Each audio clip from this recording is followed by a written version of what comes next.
आदित्यजी ठाकरे साहेब आहेत.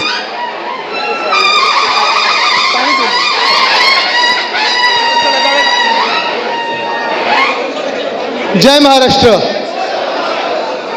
थोडे आता इकडचे बसून घ्या, थोडे बसून घ्या.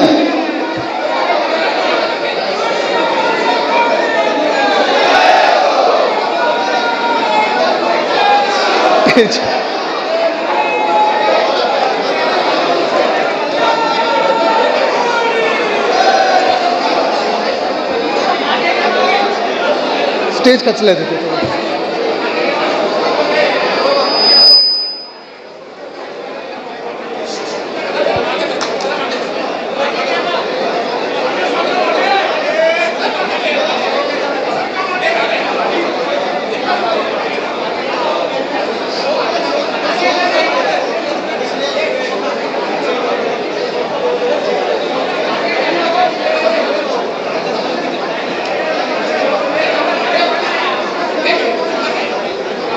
बोलू का? थोडं आता इथे जरा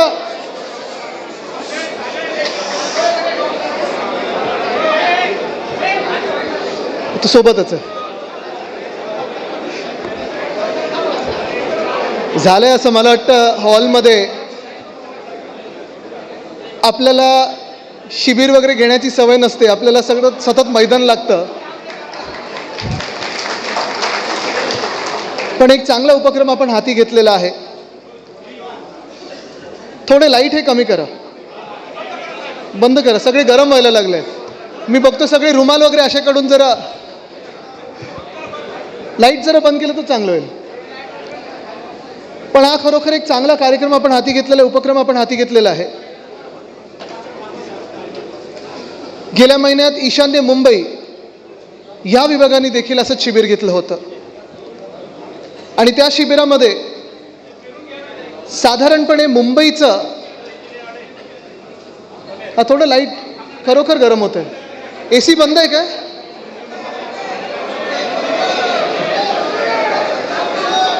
खिडकी उघडता येतील का?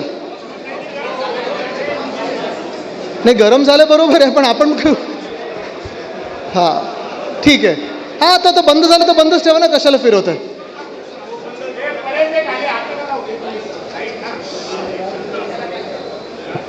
असंच एक शिबिर मुंबईमध्ये घेतलं होतं, ईशान्य मुंबईमध्ये घेतलं होतं आणि राऊत साहेबांनी तेव्हा मला मुंबईवर बोलण्यासाठी सांगितलं होतं. मुंबईवर बोलत असताना अनेक विषय मुंबईतले मी घेतले हाती. मुंबईत रस्त्याची कामं असतील, आता राहू दे रे, बसू दे जिथे बसले तिथे. मुंबईत रस्त्याचा घोळ असेल, रस्त्याचा घोटाळा असेल, पाणी टंचाई असेल, कचऱ्याचा प्रॉब्लेम असेल, ह्या सगळ्याच गोष्टींवर बोलत असताना एक जाणवायला लागलं की संपूर्ण महाराष्ट्रामध्ये प्रत्येक जिल्ह्यामध्ये असं शिबिर कमीत कमी विभागामध्ये तरी होणं गरजेचं आहे. कारण आता आपल्याला दिशा ठरवायची, आपल्याला रोडमॅप ठरवायचा आहे की आपण शिवसेना उद्धव बाळासाहेब ठाकरे पक्ष म्हणून असेल, ह्या देशाचे, ह्या राज्याचे नागरिक म्हणून असेल, आपली वाटचाल कशी करणार आहोत.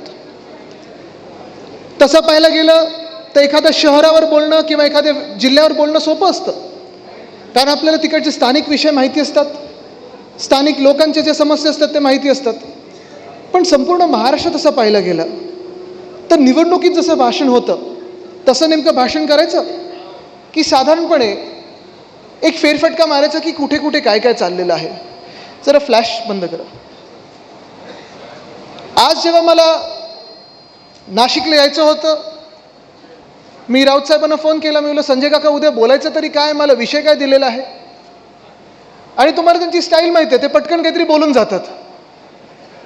त्यांनी सांगितलं महाराष्ट्र चाललंय तरी कुठे, ह्याच्यावर बोल.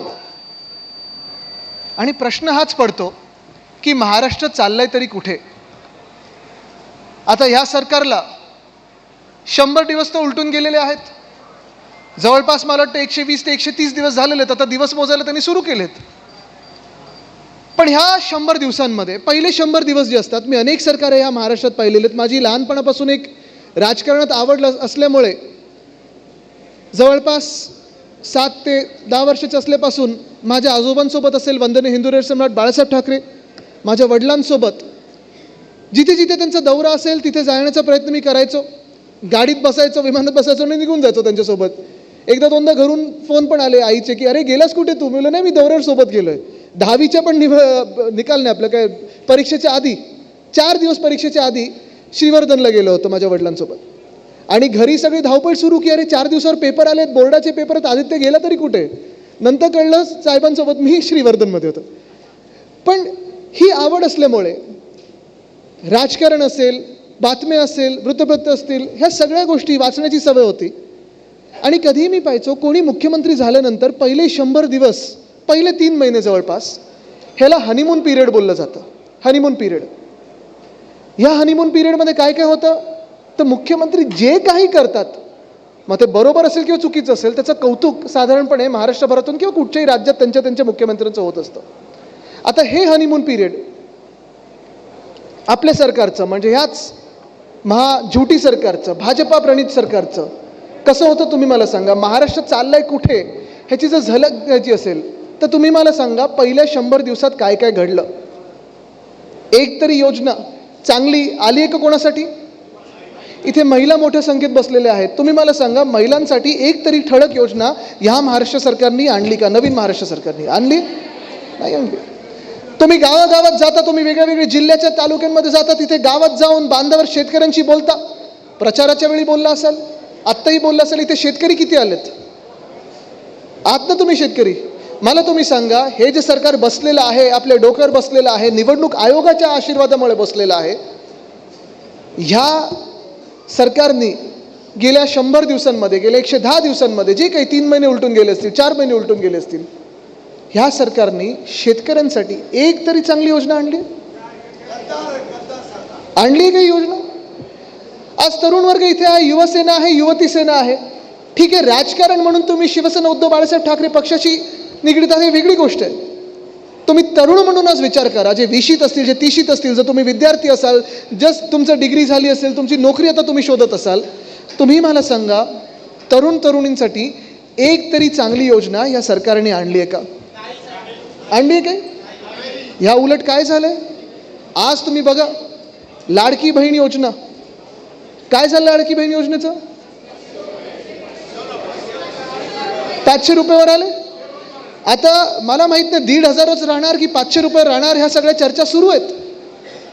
आपण तर 3,000 रुपये देणार होतो, 3,000 रुपये देणार होतो. पण भाजप असेल, एशनशी असेल, दादांचा गट असेल, ह्या सगळ्यांनी काय सांगितलं होतं? गावागावात जाऊन सांगितलं होतं की तुम्हाला आम्ही 2100 रुपये देऊ, अजून महिला वाढतील, अमुक होईल, तमुक होईल. एक वेगळी कातडी लागते, एक वेगळा निर्लज्जपणा लागतो सरकारमध्ये की तुम्ही तुमचं सरकार बनल्यावर आणि एवढं बहुमत ठासून आल्यानंतर तुमचा जो वचननामा असतो, जाहीरनामा असतो, त्याच्यातून एक सुद्धा गोष्ट बजेटमध्ये आणत नाहीत, पहिल्या अर्थसंकल्पात आणत नाहीत. एक वेगळा निर्लज्जपणा लागतो. तसं आज मी पाहिली बातमी, 8 लाख महिला कमी केलेत. 8 लाख म्हणजे तुम्ही विचार करा, एका वेळी जे सांगत होते 2.5 कोटी महिलांना ह्याचा लाभ मिळणार, अमुक मिळणार, तमुक मिळणार, 2.5 कोटीवरनं आता जवळपास 50 लाख महिला कमी करणार. तुम्ही लिहून घ्या, ह्यांचंच कोणतरी कोर्टात जाईल आणि हेच लोक कोर्टात जाऊन कोर्टातून ही योजना बंद करतील, लाडकी बहीण योजना बंद करून टाकतील. पण ह्यांना काही लाज राहिलेली नाही आहे, कुठेही लज्जा नाही, काही नाही, कुठेही देणं घेणं नाही. त्रास ह्याच गोष्टीचा होतो की जे सरकार आपल्या डोक्यावर बसलेलं आहे ते नेमकं कोणाचं आहे, कशासाठी आणि का म्हणून बसवलेलं आहे. उत्तर सोपं आहे, उत्तर सोपं आहे. उत्तर एवढंच आहे की हे सरकार जे बसवलेलं आहे हे निवडणूक आयोगाचं सरकार आहे. भाजपच्या आशीर्वादामुळे, निवडणूक आयोगाच्या आशीर्वादामुळे बसलेलं आहे. दुसरं कोणी यांना आशीर्वाद देऊ शकलेलं नाही आहे. पण विचार हा पडतो की आज 100 दिवसामध्ये जर बातम्या तुम्ही पाहिल्यात, आणि अनेक लोक तुम्ही बातम्या तर पाहत असाल, इथे प्रेसचे तर लोक आलेलेच आहेत. पहिल्या 100 दिवसामध्ये काय काय झालं तर महिलांवर अत्याचार वाढायला लागलेले आहेत. पुण्यामध्ये एक रेप झाला. कुठे झाला? ST बसमध्ये झाला. गृहराज्यमंत्र्यांना विचारल्यानंतर त्यांनी सांगितलं नाही, सगळे शांततेत पार पडलं, महिलांनी काही आरडाओरडा केला नाही, म्हणून कोणाला काही कळलं नाही, आता कारवाई काय करायची. म्हणजे पुढचं तुम्ही विचार करा की शांततेत रेप पार पडल्यामुळे कळलंच नाही, हे असे बोलणारे गृहराज्यमंत्री आपल्या राज्याला आज मिळालेले आहेत. कधी ऐकले तुम्ही असं? बरं, ती ST बस पुढे सील झाली, नाही झाली, पुरावे नष्ट झाले, नाही झाले, तो कोणाचा माणूस होता, काही देणं घेणं नाही. पण ह्याच 100 दिवसामध्ये जसं पुण्यात ही हे प्रकरण झालं. म्हणजे एका बाजूला आपण पाहतोय महिलांसाठी जी लाडकी बहीण योजना होती, ती लाडकी बहीण योजना जवळपास बंद पडलेली आहे. 2100 तर नाहीच, 1500 तरी मिळतील का की 500 मिळतील. आणि ज्या काही 2.5 लाख महिला होत्या त्याच्यातून आता लाखो महिला कमी केलेल्या आहेत. ज्या महिलांच्या खात्यात पैसे गेलेत ते परत पैसे घेतात आणि काही काही महिलांवर आता पोलीस कारवाई देखील करणार आहेत स्कॅमसाठी. हे माझ्या कानावर ऐकू आलेलं आहे. हे तुमचं सरकार तुम्हाला वाटतंय? हे महिलांनी मतदान केलेलं सरकार तुम्हाला वाटतंय? पण महाराष्ट्र चाललंय कुठे हा जेव्हा आपण प्रश्न विचारतो, एका बाजूला या फसव्या योजना बंद होत आहेत,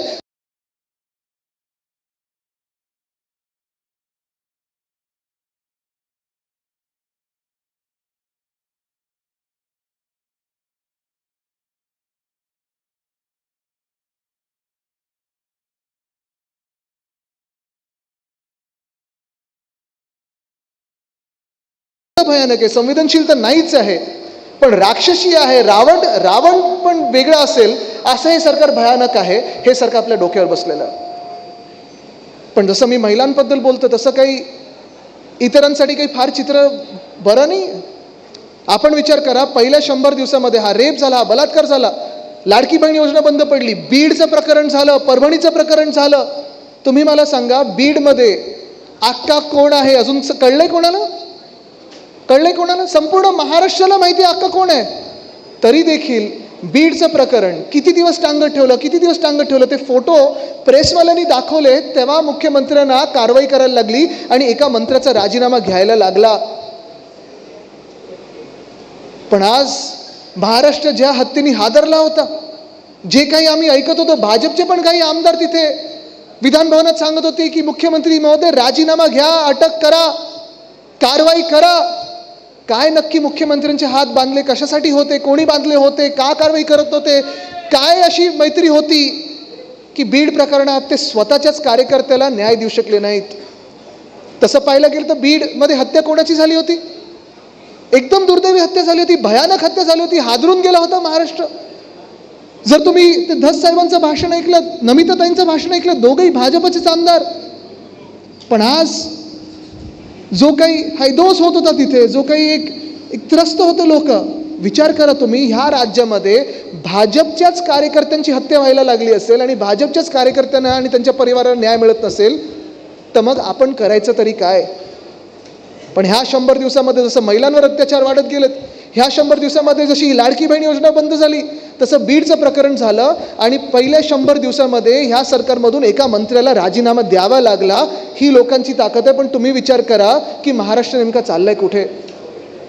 परभणीत म्हणतात पोलीस कस्टडीमध्ये हत्या झाली, मारहाण झाली, मृत्यू पडला, पण अजून देखील मोर्चे काढले तिथे स्थानिकांनी, सगळं काही झालेलं आहे. पण संजय राऊत साहेब, अजूनही त्या परिवाराला न्याय मिळालेला नाहीये. महाराष्ट्रामध्ये सामान्य माणसाची हत्या होते, सामान्य माणसाचे बलात्कार होतो, सामान्य माणसाचा खून होतोय, लुटला जातोय. पण ह्या मुख्यमंत्र्यांकडून आणि जे गृहमंत्री आहेत राज्याचे, त्यांच्याकडून न्याय अपेक्षित करणं मला वाटतं सर्वात मोठा गुन्हा झालेला आहे.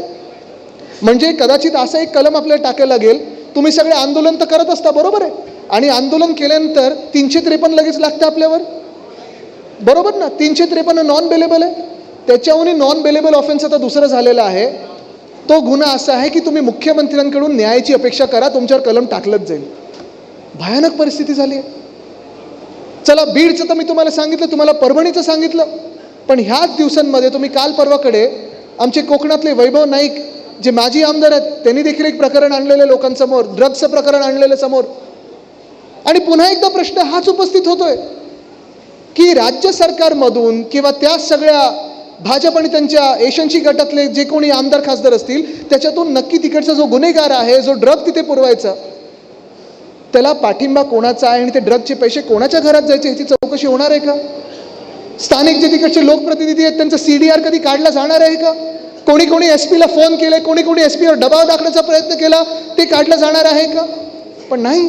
आज महाराष्ट्र आपण पाहतोय की मागे चाललंय. आणि ज्या प्रकारे मी सांगितलं की महिलांवर अत्याचार असतील किंवा आज मी पाहतोय प्रत्येक जिल्ह्यामध्ये एक वेगळी अस्वस्थता निर्माण झालेली आहे, गुन्हेगारी वाढत चाललेली आहे. तसंच दुसरी सगळ्यात मोठी फसवणूक जी झालेली आहे ती माझ्या शेतकरी बांधवांची झालेली आहे. आपण पाहिलं असेल, फडणवीस साहेब एकदम बेंबीपासून ओढत होते, म्हणजे घशामधून पण नाही, की आमचं सरकार येणार आणि सरकार आल्यानंतर आठवतं ना काय काय सांगत होते ते? काय सांगितलं होतं फडणवीस साहेबांनी आपल्याला? शेतकऱ्यांना कर्जमाफी मिळणार. काय सांगितलं होतं? वीज माफी, 7/12 कोरा, अजून काय काय सांगितलं होतं? हे सगळं सांगितल्यानंतर फडणवीस साहेबांचं सरकार बसलं. स्वतःचे 135 आमदार आलेले आहेत आणि 135 आमदार आल्यानंतर 135 की 136 आमदार आल्यानंतर स्वतःचंच सरकार आहे म्हटलं तर एशनशी तिकडे चिकटायला चिकटलेले आहेत. कारण बाहेर पडले तर जेलमध्ये जातील. आज जातात गावाला, अमरावतीवरनं थेट गावी जाणार आहेत बघा, कारण नाराजीचं नाट्य सुरू झालंय. आता जाऊ दे, पुढचं काही मी बोलत नाही. तुम्हाला माहिती आहे राऊत साहेबांनी पण मध्ये काय एक चित्र टाकलं होतं, कार्टून टाकलं होतं तुम्ही, त्यांचंच झालं, आता सोडून द्या. पण हाच मुद्दा आहे की जर तुम्ही महिलांना न्याय देऊ शकत नाही, तुम्ही शेतकऱ्यांना न्याय देऊ शकत नाही. दादानी तर सरळ सांगून टाकलेलं आहे की पुढचे 5 वर्ष तुम्हाला तुमचं कर्ज नियमित भरायला लागेल, कोणाला कर्जमुक्ती मिळणार नाही, कर्जमाफी मिळणार नाही. एका बाजूला आपले उद्धव साहेबांचं सरकार निवडणुका तोंडावर नसताना देखील मुख्यमंत्री बनल्या शेतकऱ्यांना कर्जमुक्ती पूर्णपणे देणारा एकमेव मुख्यमंत्री असेल तर त्यांचं नाव उद्धव बाळासाहेब ठाकरे. कर्जमुक्तीच काय, मला आठवतं कोविडच्या काळात देखील अर्थचक्र बंद पडलं असताना देखील जेव्हा जेव्हा शेतकऱ्यांवर कुठचंही संकट आलं असेल, मग ते केळ्यांचे असतील, आंब्याचे असतील, काजूचे असतील, संत्र्याचे असतील, छोटे मोठे सगळे जे काही शेतकरी असतील, जेव्हा जेव्हा संकट आलं, तिजोरीत किती पैसे आहेत हे न पाहता आपल्या सर्व शेतकऱ्यांना धावून मदत करणारे एकमेव मुख्यमंत्री असतील, त्यांचं नाव उद्धव बाळासाहेब ठाकरे. हे पहिल्या 100 दिवसातलं काम आहे आपलं. महिलांवर जेव्हा अत्याचार वाढला तेव्हा देशात सर्वात कडक कायदा जो भाजपने रद्द केला, तो सर्वात कडक कायदा पारित करणारे म्हणजे शक्ती बिल पारित करणारे एकमेव मुख्यमंत्री ते म्हणजे उद्धव बाळासाहेब ठाकरे. पण ह्या 100 दिवसात ज्या काही भयानक घडामोडी होत चाललेल्या आहेत, महिलांवर अत्याचार, महिलांची योजना बंद, शेतकऱ्यांवर अत्याचार, शेतकरी आत्महत्या वाढत चाललेल्या आहेत, शेतकऱ्यांचं कुठेही आपण पाहतो साधारणपणे जी मदत यायला पाहिजे, कर्जमुक्ती यायला पाहिजे. आता अवकाळी पाऊस होऊन गेला. अवकाळी पाऊस मला वाटतं बुलढाणा असेल, जालना असेल, नाशिकच्या परिसरात देखील झाला. 1 रुपयाची तरी मदत आली आहे का? आली कुठे? नाही आली. पण त्या पलीकडे जाऊन ह्याच सरकारचे जे कृषी मंत्री आहेत काय म्हणतायत? काय म्हणतायत? साखरपुडे करतात.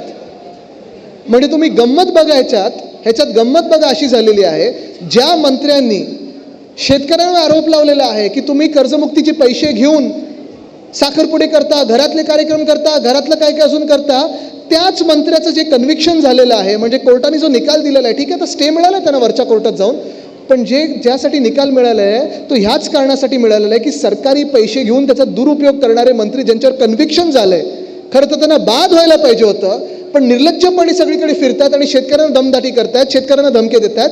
असे ह्या सरकारमधले कृषी मंत्री आहेत. हे सरकार तुम्ही शेतकऱ्यांचा मानू शकता का? मग तुम्ही विचार करा, आपला महाराष्ट्र चाललाय तरी कुठे? मध्यंतरीच्या काळात डॅवॉसला जाऊन आले होते मुख्यमंत्री आणि काय काय सांगितलं मुख्यमंत्र्यांनी की आता 20 लाख कोटी 15 लाख कोटी केवढी तरी गुंतवणूक ह्या महाराष्ट्रात आलेली आहे. एवढी गुंतवणूक खरोखर जर राज्यात आली असती तर जो तिजोरीचा बट्ट्याबोळ झालेला आहे, आज तिजोरीमध्ये घंटाजी वाजते की काहीच नाही आमच्या तिजोरीमध्ये, ते झालं असतं का परिस्थिती? एका बाजूला महिलांची योजना बंद, दुसऱ्या बाजूला शेतकऱ्यांची जी काही कर्जमुक्ती होती किंवा मदत होती ती बंद. मी तुम्हाला पुन्हा एकदा त्याच विषयावर का आणतोय? कारण हे अनेक विषय तुमच्या अवतीभोवती आणतील, जे आवाज करतील, अवतीभोवती आणतील, जे तुम्हाला वेगळं चित्र दाखवतील की बघा आपला कुठे महाराष्ट्र चाललाय. आणि जे काही भाजपने सांगितलं होतं ना की आता महाराष्ट्र थांबणार नाही, हा महाराष्ट्र थांबून पुन्हा एकदा आपलं सुसंस्कृत महाराष्ट्र चालवायला लागेल, तर आणि तरच आपला महाराष्ट्र पुढे जाईल. नाही तर हे भाजपच्या हातात एका काळी जसं बिमारू राज्य होतं ते आता बाहेर पडले त्याच्यातून, पण त्या महाराष्ट्राला त्या राज्यांच्या तुलनेत आपल्याला मागे नेतील. कारण एका बाजूला हे सगळं पाहतोय आपण, शहराच्या शहरं उद्ध्वस्त होत चाललेली आहेत. आत्ता पण मी ऐकत होतो नाशिकमध्ये स्मार्ट सिटी योजना झाली का पूर्ण? कधीपासून जायला चालू आहे? रस्ते नीट झालेत? पाणी येतं वेळेवर? विजेचं काय? खड्डे, रस्ते खड्डेमुक्त होणार ते झालेत कुठे? STPचं कॉन्ट्रॅक्ट कोणाला दिलंय? सगळ्याची कॉन्ट्रॅक्ट काढून ठेवलेत. सगळीकडे लाडका कॉन्ट्रॅक्टर ही योजना चालू आहे. आवडते कॉन्ट्रॅक्टरची बिलं भरली जात आहेत, बाकीच्यांची थकबाकी आहे. मुंबईत जर आलं तर प्रत्येक रस्ता खोदून ठेवलेला आहे. पुण्यामध्ये रिव्हरफ्रंट डेव्हलपमेंटच्या नावाखाली घोळ घातला जातोय, वेताळ टेकडी खोदली जाते आहे. हे सगळं होत असताना गावं तर उद्ध्वस्त होत आहेत, शेतकरी आत्महत्या करतायत. तरुणांना कळत नाही की MIDCत जावं, शहरात जावं की गावी राहावं. गावी राहिलं तर शेतीला काही शेतमालाला भाव मिळत नाहीये, शहरात आलं तर MIDCमध्ये नोकरी मिळत नाहीये. शासकीय नोकरी प्राप्त करायला गेलो तर कधी पेपर फुटतो किंवा जे कर्मचारी त्यांचा पगार वेळेवर मिळत नाहीये. मग महाराष्ट्राने नेमकं जायचं तरी कुठे, हा प्रश्न आज डोळ्यासमोर असताना मला वाटलं होतं की कधी ना कधी कुठे ना कुठेतरी मुख्यमंत्री स्वतः एक पुढाकार घेतील, पाऊल पुढे टाकतील, विरोधी पक्षाला सांगतील की बघा महाराष्ट्राची परिस्थिती काही आत्ता बरी नाही आहे, महाराष्ट्राची आर्थिक परिस्थिती तर एकदमच वाईट आहे. एशन्सीनी जी लूट करून ठेवलेली आहे, स्वतःच्या खिशात आले असतील, खोक्यात गेले असतील, धोक्यात गेले असतील पैसे, पण महाराष्ट्राचे लुटलेले आहेत. आपल्याला सर्वांना एकत्र येऊन ह्या राज्यासाठी काम करायला लागेल, पण तसं होत नाहीये. ह्या उलट काय होतं महाराष्ट्रामध्ये, किती दिवसात, 24 दिवसात 7 खून नाशिकमध्ये. पण भांडणं कशावरनं चालली आहेत, पालकमंत्री पद कोणाला मिळणार, बरोबर आहे. स्मार्ट सिटी जी संस्था आहे त्यांना ते कुंभमेळ्याचं त्यांना आता नियोजन करायचं आहे. त्यांच्याकडून रस्ते होत नाही आहेत, त्यांना कुंभमेळा करायचा आहे. ते कुंभमेळ्याचे पैसे कोणाच्या खिशात जाणार, कुठच्या पालकमंत्री ते खिशात घालणार.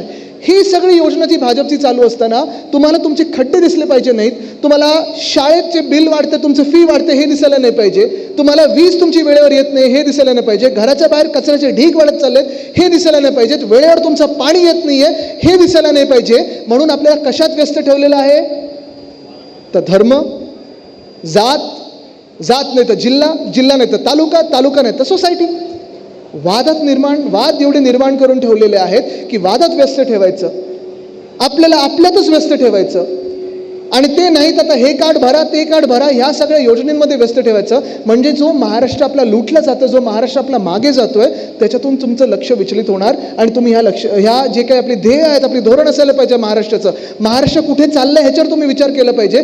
ते न करता तुम्ही कशावर विचार करणार, तर आज कोणाबरोबर कुठे लढायचं, दंगल इथे झाली आपल्या तिथे पळायला पाहिजे, आज इथे आपल्याला ह्या जातीबरोबर लढायला पाहिजे, आज त्या समाजाबरोबर लढायला पाहिजे. कारण ह्याच्यात जेव्हा आपण व्यस्त राहतो, जी ब्रिटिशर्सची योजना होती ना, डिवाइड अँड रूल, तोडाफोड आणि राज्य करा, तीच भाजपने घेतलेली आहे. तुम्ही हा कधी ना कधीतरी शांतपणे विचार करणं गरजेचं आहे. तुम्ही पक्षाचे पदाधिकारी आहात, ही काही जाहीर सभा नाही. सभेत आपण अनेक गोष्टींबद्दल बोलतो, अनेक योजनांबद्दल बोलतो, टीका टिप्पणी तर होत असते. पण आज तुम्ही जो विचार कराल तो समाजाच्या व्यवस्थेवर विचार केला पाहिजे, आपल्या राज्याच्या व्यवस्थेवर विचार केला पाहिजे. राजकीय दृष्टी असतील, सामाजिक दृष्टी असेल, आपलं राज्य चाललंय कुठे आणि कोण नेते आहे तिथे, त्या अंधारात कोण नेते आपल्या राज्याला, हा तुम्ही विचार करणं गरजेचं आहे. तुम्हाला 1-2 उदाहरणं जर द्यायची असतील, सगळ्यात सोपं उदाहरण तुम्हाला देतो. आज आपल्या राज्यामध्ये जे काही चालू आहे तेच देशभरात चालू आहे. तुम्हाला 2-3 उदाहरणं ह्याच्यात द्यायची असतील तर पहिलं उदाहरण म्हणजे ह्याच केंद्र सरकारचं देतो. 2014 मध्ये इथे अनेक लोक असे बसलेत जे खासदार होते, आपली युती होती. राजन विचारे साहेब आहेत, अरविंद सावंत साहेब आहेत, विनायक राऊत साहेब आहेत, खैरे साहेब तुम्ही होतात.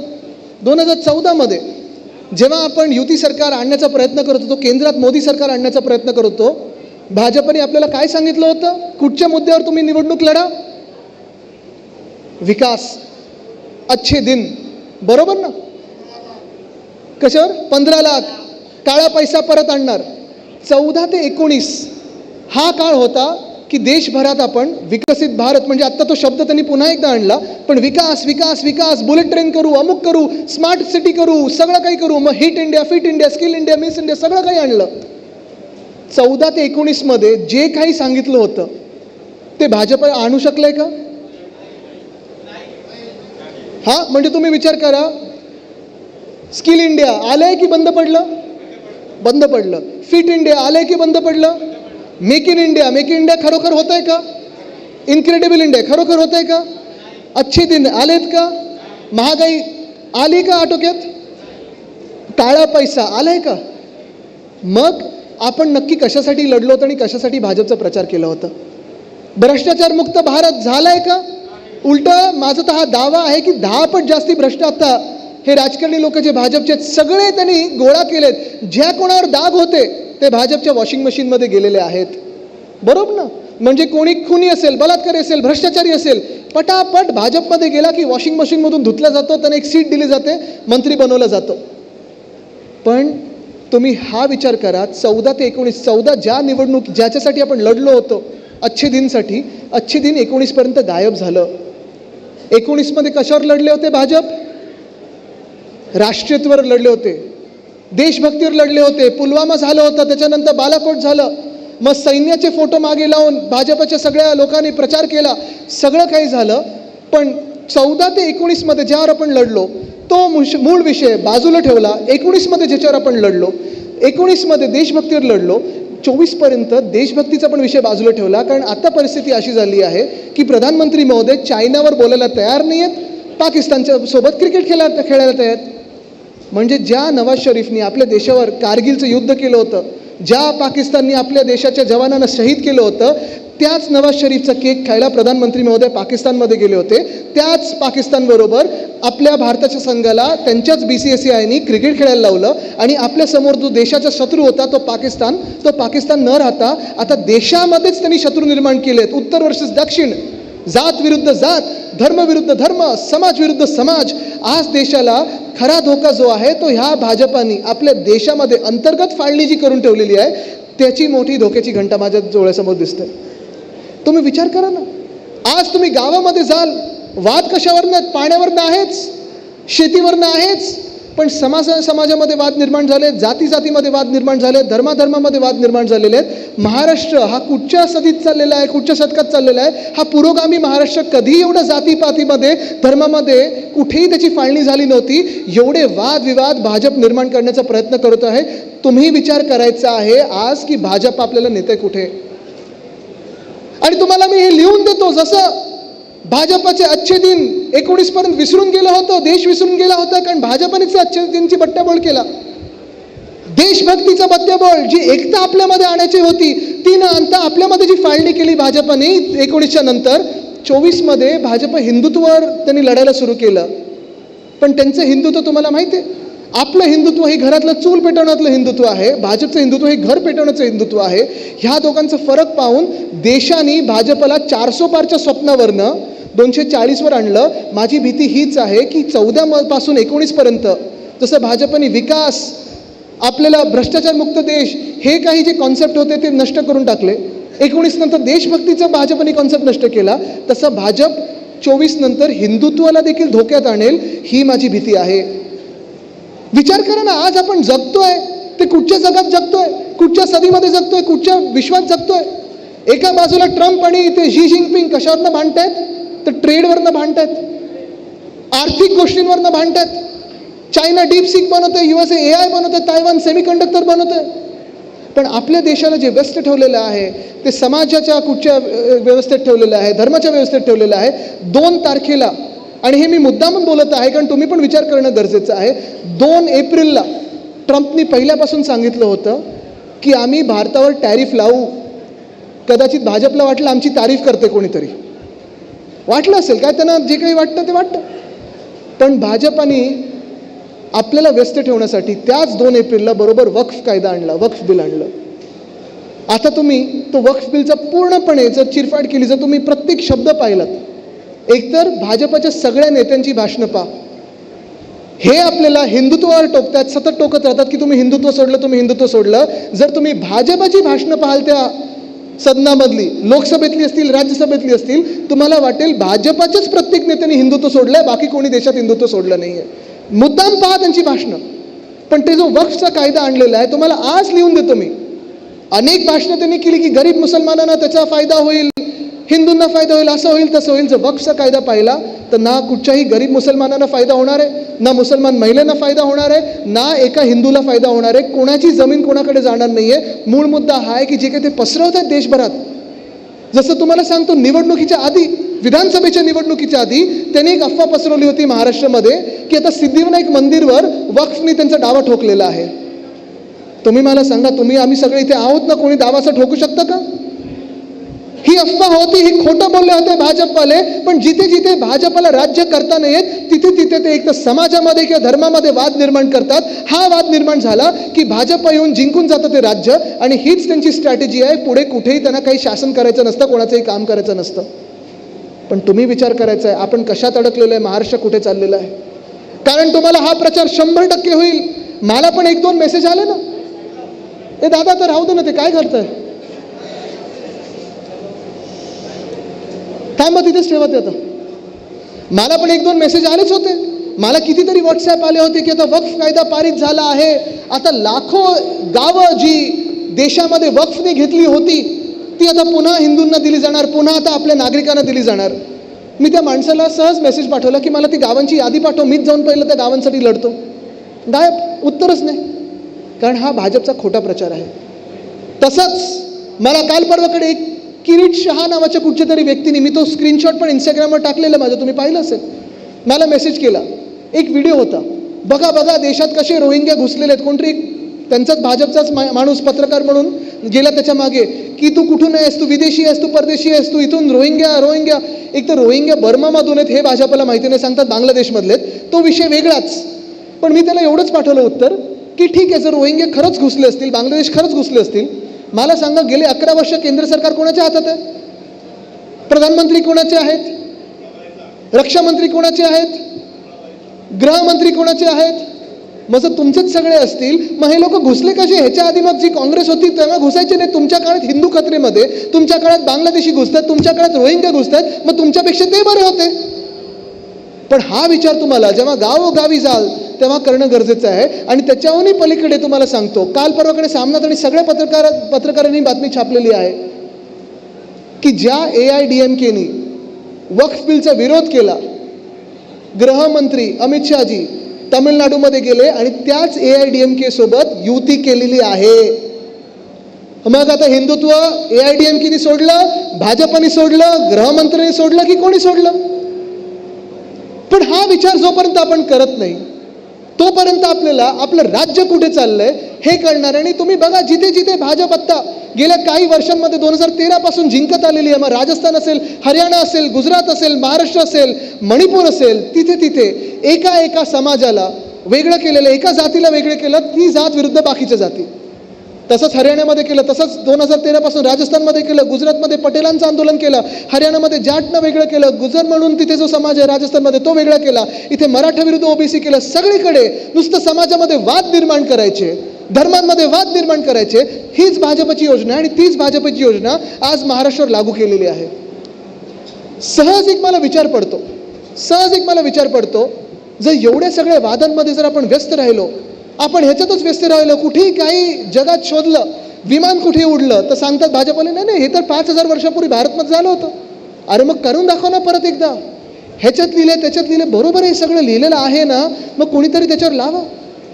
पण सत्य परिस्थिती खैरेसाहेब अशी आहे की आज जे या महाराष्ट्रात झालेलं आहे, पहिल्या 100 दिवसात लाडकी बहीण योजना असेल, शेतकऱ्यांची कर्जमुक्ती, हे दोन्ही बंद पाडण्याचं काम जे भाजपने केलेलं आहे, महिलांवर अत्याचार वाढवण्याचं काम जे भाजपने केलेलं आहे, खून महाराष्ट्रात वाढत चाललेत, मुंबईत कधी नाही तो शूटआउट परत होत चाललेला आहे. होय, जे गँगवर माझ्या आजोबांनी म्हणजे वंदनीय हिंदू सम्राट बाळासाहेब ठाकरेंनी संपून टाकले होते, तेच गँगवर पुन्हा एकदा मुंबईमध्ये दिसायला लागलेले आहेत. मग ते सलमान खानच्या घरी शूटआउट असेल, बाबा सिद्दीकीचा खून असेल, किंवा काल परवाकडे चेंबूरमध्ये डायमंड गार्डनमध्ये कोणावर तरी गोळी चालवली होती. तुम्ही मला सांगा, गेल्या 10 वर्षामध्ये 2.5 वर्ष आपली होती, बाकीची कोणाची होती? भाजपची होती. मुख्यमंत्री कोण होता? एशनशी परत 2.5 वर्ष होते, बरोबर आहे. पण त्या 10 वर्षामधून 6 वर्ष मुख्यमंत्री कोण होतं? फडणवीस साहेब होते. गृहमंत्री पद कोणाकडे होतं? सगळे जे 9 वर्ष होती त्यांच्याकडे, फडणवीस साहेबांकडे. मग जर खून वाढत चाललेत, बलात्कार वाढत चाललेत, महिलांवर अत्याचार वाढत चाललेत, डकैती वाढत चालली असेल, दिवसा ढवळ्या पोलिसांच्यावर वार होत असतील, ही गँग आणि ती गँग पुण्यात वगैरे निघत असेल, मग तुम्ही मला सांगा ह्या राज्याला ह्यापेक्षा अकार्यक्षम गृहमंत्री मिळाले आहेत? तुम्हाला वाटतं का की ह्यांची तुलना कोणाबरोबर होऊ शकत नाही? मिळूच शकत नाही यांची तुलना ह्याच्या तुलनेमध्ये कोणी दुसरं. कारण आज देशामध्ये, आज राज्यामध्ये गृहमंत्री आहेत की नाही हाच प्रश्न पडलाय. ज्या राज्यामध्ये ST कर्मचाऱ्यांना पूर्ण पगार मिळत नाही, पण कॉन्ट्रॅक्टरना द्यायला पगार आहे. ज्या राज्यामध्ये पोलीस हाऊसिंगसाठी तुम्हाला पैसे नाही आहेत, पोलिसांना जे काही दंडनी शुल्क तुमचा वाढवलेलं आहे त्यांच्याकडून तुम्ही पैसे आकारता आहे, पण दुसऱ्या बाजूला आणि त्याच बाजूला महाराष्ट्र सिक्युरिटी फोर्सला तुम्ही पूर्णपणे पोलीस फौजत घेत नाही आहे. त्याच दुसऱ्या बाजूला मंत्र्यांच्या बंगल्यावर खर्च होत आहे, मंत्र्यांच्या गाड्यांवर खर्च होत आहे. म्हणजे तुमच्याकडे उधळपट्टी करायला खर्च आहे, पण शेतकऱ्यांना मदत करण्यासाठी खर्च नाही आहे. तुमच्याकडे उधळपट्टी करायला, जाहिरात करायला खर्च आहे, पैसे आहेत, पण लाडकी बहीण योजनेत पैसे द्यायला तुमच्याकडे काही पैसे नाही आहेत तिजोरीमध्ये. तुमच्याकडे दादा उतरतात गाडीतून आणि कलेक्टरला सांगतात चांगल्या गाड्या घ्या, तुम्हाला मी पैसे देतो, ह्याच्यासाठी पैसे आहेत, पण पोलीस हाऊसिंगसाठी तुमच्याकडे पैसे नाही आहेत. आज महाराष्ट्राची परिस्थिती ही झालेली आहे.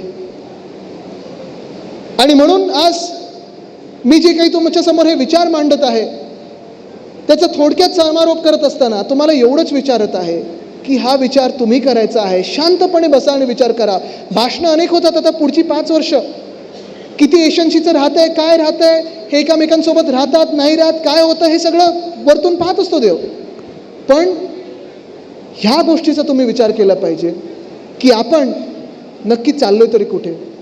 एका बाजूला जग शिक्षणात पुढे चाललेलं आहे, शिक्षणात सुधार होत आहेत. खैरे साहेब, तुम्हाला मी जे आता सांगत होतो, साईनाथ तुम्ही पण माझ्यासोबत महापालिकेत काम केलेलं आहे.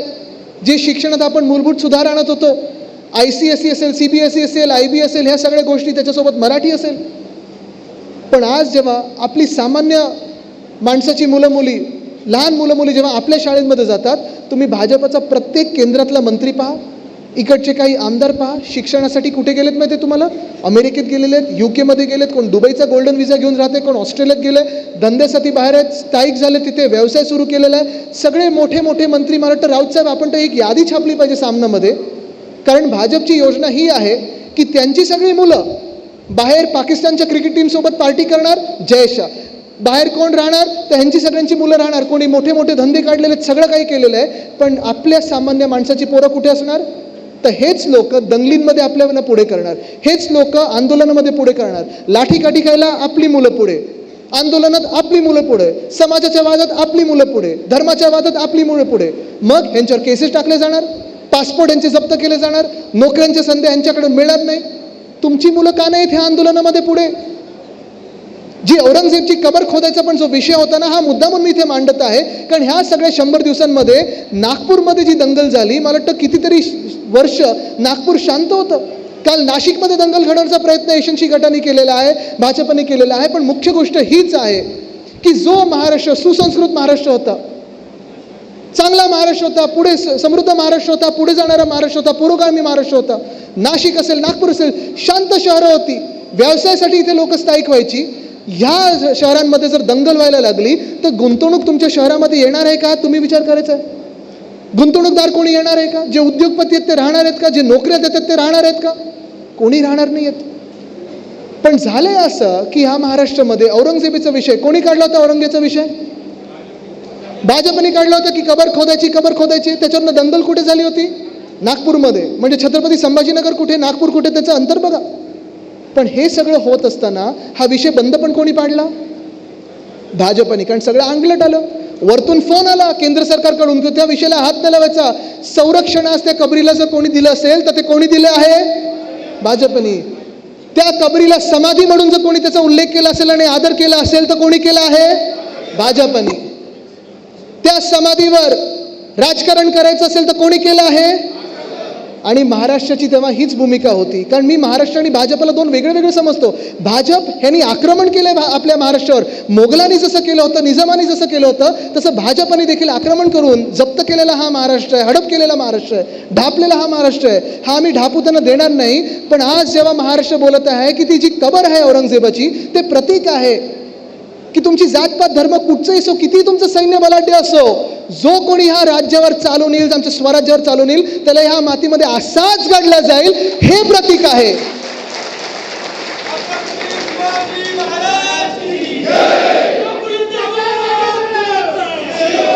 पण भाजपला ते प्रतीक देखील पुसून टाकायचं आहे. भाजपला ते देखील प्रतीक पुसून टाकायचं, ते चिन्हच पुसून टाकायचं की आपण कोणा तरी ह्या मातीत गाडला. आपले शौर्यगाथा जी आहे ती भाजपला पुसून टाकायची. आणि मग छत्रपती शिवरायांचा एकेरी उल्लेख करता कोण? कोरटकर कोणाचे? सोलापूरकर कोणाचे? कोश्यारी कोणाचे? गृहमंत्री कोणाचे? मग आपल्या महाराष्ट्रात येऊन छत्रपती शिवरायांचा अपमान असेल, महात्मा ज्योतिबा फुलेंचा अपमान असेल, सावित्रीबाई फुलेंचा अपमान असेल, हे कोणाचे सगळे लोक आहेत? महाराष्ट्र विरोधी कोण आहे? जो समृद्ध महाराष्ट्र होता तो मागे नेण्याचं काम कोण करत आहे? आज शेतकरी कधी जातपात बघत नव्हते, पण समाजामध्ये वाद निर्माण करून जाती जातीमध्ये भांडण निर्माण करणारा पक्ष एकमेव कोण? धर्म कधी शेतकरी आणि महिला बघायचे नाही, तरुण बघायचे नाहीत. आम्हाला पाहिजे ते नोकऱ्या पाहिजेत, आम्हाला पाहिजे ते रोजगार पाहिजे, आम्हाला पाहिजे ते रोटी कपडा मकान पाहिजे. पण आम्ही जेव्हा एकत्र येण्याचा प्रयत्न करतो तेव्हा आमच्यामध्ये फळी निर्माण करायचा, फाळणी निर्माण करायचा प्रयत्न, विष पेरण्याचा प्रयत्न करतं कोण? भाजप. मग तुम्ही विचार करायचा आहे आपला महाराष्ट्र चाललाय तरी कुठे?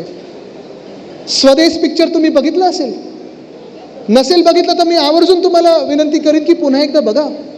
सामाजिक व्यवस्था काय आहे, काय व्यथा आहेत आणि आपण कशावर भांडतोय हा विचार आपल्याला करायला लागेल. कारण कदाचित आजचे जे नेते आहेत भाजपचे आपल्या डोक्यावर बसलेले असतील किंवा सगळ्याच पक्षाचे असतील, राजकारण हे बदलत असतं. एका वेळी आपल्याला वाटायचं युपीएचं सरकार कधी पडणार नाही, काय पैसा काय ताकद असं तसं, त्याहून दुप्पट टिप्पट भाजप आपल्यावर येऊन आढळत आहे, आपल्या स्वराज्यावर महाराष्ट्रावर येऊन आढळत आहे. आपल्याला वाटतं की काय पैसा फौज पोलीस वगैरे सगळे वापरत आहेत, पण प्रत्येक जी काही मोठी ताकद आपल्यावर येते ती ताकद कधी ताकद राहत नाही, त्याला तडे जातातच. कारण महाराष्ट्र हा एका खडकासारखा उभा राहतो. आपण ताकद आपल्यामध्ये, जिद्द आपल्यामध्ये, हिंमत आपल्यामध्ये, पण तीच हिंमत ताकद जिद्द जेव्हा आपण ही 5 बोटातनं वेगळी वेगळी राहतो तेव्हा बोटं मोडली जातात. ही जी वज्रमूठ आहे तुमची, ही महाराष्ट्र म्हणून जर दाखवली आपण तर कोणी आपल्याला हलवू शकणार नाही. हा विचार तुम्ही करायचा आहे. राजकारण बदलत असतं, प्रत्येकाची वेळ येते. ते बोलतात ना अपना टाईम आएगा, येईल तेव्हा येईल. पण आपण तरुणांनी विचार करायचा आहे समाजाच्या भांडणामध्ये, जिल्ह्याच्या भांडणामध्ये, तालुक्याच्या भांडणामध्ये, धर्माच्या भांडणामध्ये, जातीच्या भांडणामध्ये, आंदोलनामध्ये, कोण मंदिरासमोर नाचतंय, कोण मस्जिदीसमोर नाचतंय, कोण कुठच्या दुसऱ्या धर्मगुरूंसाठी नाचतंय, हे सगळं करत असताना एक काळ असं येईल की ह्या सगळ्या भाजपच्या नेत्यांना तुम्ही परदेशी बघाल. ह्यांची सगळ्यांची पोरं, सगळ्यांची मुलं मुली, तरुण तरुणी परदेशी मस्त स्थानिक तिथे झालेले असतील, त्यांच्याकडे तिकडचा पासपोर्ट असेल, धंदे नोकरी पाणी सगळं चांगलं चाललं असेल. बेरोजगार राहू ना ते आपण राहू. बुलडोजर चालेल तो सामान्य नागरिकाच्या घरावर चालेल. आवाज जो दबला जाईल तो तुमचा दबला जाईल. आपल्याला वाटतं आता की आहे आपल्याला काही दडपण नाही येते, त्यांच्यावर येतात. पहिलं जे त्यांच्यावर आलेत ना ते तुमच्यावर येतील. आणि भाजप एवढंच करेल की ह्या देशाचा नागरिक कोण, तर जो भाजपाचं संविधान पाळेल ते ह्या देशाचे नागरिक. हिंदू कोण, जो भाजपाचं हिंदुत्व मानेल तोच ह्या देशाचा नागरिक. तुमची ओळख राहणार नाही. तुम्ही ठरवायचं आहे महाराष्ट्र आजपासून मागे जाणार की तुम्ही त्याला पुढे नेणार. तुम्ही काही नाही केलं, शांत बसलात तर भाजप जे राज्य आपलं अंधारात नेत आहे त्यांना काही पडलेली नाही. तुम्ही मणिपूर बघा ना, मणिपूर 2 वर्ष जळत होतं, काय काय अत्याचार झालेत, अर्ध्या गोष्टी तर तुमच्या डोळ्यासमोर आल्या देखील नाही आहेत. स्वतःचं राज्य सरकार बरखास्त केलं आता आणि राष्ट्रपती राजवट राहिलेली आहे, पण निवडणुका घेत नाही आहेत. आज तुम्ही विचार करायचा आहे महाराष्ट्राला ते मणिपूर करण्याचा प्रयत्न करत आहेत, तुम्ही ते होऊ देणार आहेत का? जर ह्या महाराष्ट्रामध्ये समाजात वाद निर्माण झाले, धर्मात वाद निर्माण झाले, गुंतवणूकदार येणार नाहीत. जर ह्या महाराष्ट्रामध्ये दंगली झाल्यात, खून वाढत राहिले, महिलांवर अत्याचार वाढत राहिले तर दंगली होतील, सगळं काही होईल, पण महाराष्ट्रात गुंतवणूक होणार नाही. इथे जे सगळे तुमचे तरुण मुलं मुली असतील ते बेरोजगार राहतील. महाराष्ट्र वादात राहील, संवादात राहणार नाही. आपल्याला आणायचा तो संवाद आणायचा, त्याही पुढे जाऊन आपल्याला जर महाराष्ट्राला पुढे न्यायचं असेल तर तुम्हाला वज्रमूठ एकत्र करायलाच लागेल. एवढ्याच हे जे काही विचार आहेत कदाचित मला माहीत नाही तुम्हाला पटतील नाही पटतील, कंटाळेल, पण मी एक स्वार्थीपणाने विचार करतो. मी आजचा विचार करत नाही आहे, पुढच्या 20 वर्षाचा विचार करतो आणि जे दिसतंय ते मी बोलतोय. कदाचित 20 वर्षानंतर तुम्ही मला सांगाल आदित्य तू बरोबर होतास, आम्ही भाजपसोबत वाहत गेलो. पण प्रवाहाच्या विरुद्ध वाहनाची जी ताकद असते ती तुमच्यात असायला पाहिजे. मी माझ्या पणजोबांची, जर माझ्या वडिलांकडून, आजोबांकडून, पणजोबांकडून काही शिकलो असेल तर एकच आहे की खूप वेळा समाजाला वाटतं की हेच बरोबर आहे, सगळे काही त्या समाजाच्या प्रवाहात वाहत जातात. माझ्या पणजोबांची माझी जीवनगाथा जर तुम्ही वाचलीत, मी माझ्या आजोबांना रवी म्हात्रे जे वाचून दाखवायचे तेव्हा मी ऐकत बसायचो, लहान होतो तेव्हा 8वी 9वी 10वीत असताना. एकच धडा त्याच्यातून घेतलेला आहे की हिंमत, ताकद, आत्मविश्वास समाजाला आरसा दाखवण्याची असायला पाहिजे. दुसरं म्हणजे जे सत्य आहे ते बोलण्याची असायला पाहिजे, जे पटत नाही त्याच्यावर ठामपणे बोलण्याची असायला पाहिजे. आणि कधी कधी जर तुमच्यासोबत कोणी नाही राहिलं तरी समाजासाठी जे चांगलं आहे आणि प्रवाहाच्या जे विरोधात असेल पोहून त्या बेटापर्यंत पोहोचणं गरजेचं आहे, जिथून तुम्ही समाजाला सांगू शकता की जे मी बोलतोय तेच समाजासाठी बरोबर आहे. एवढाच विचार तुमच्यामध्ये आज सोडत आहे आणि तुर्तास आपली रजा घेतो. धन्यवाद. जय हिंद, जय महाराष्ट्र, वंदे मातरम.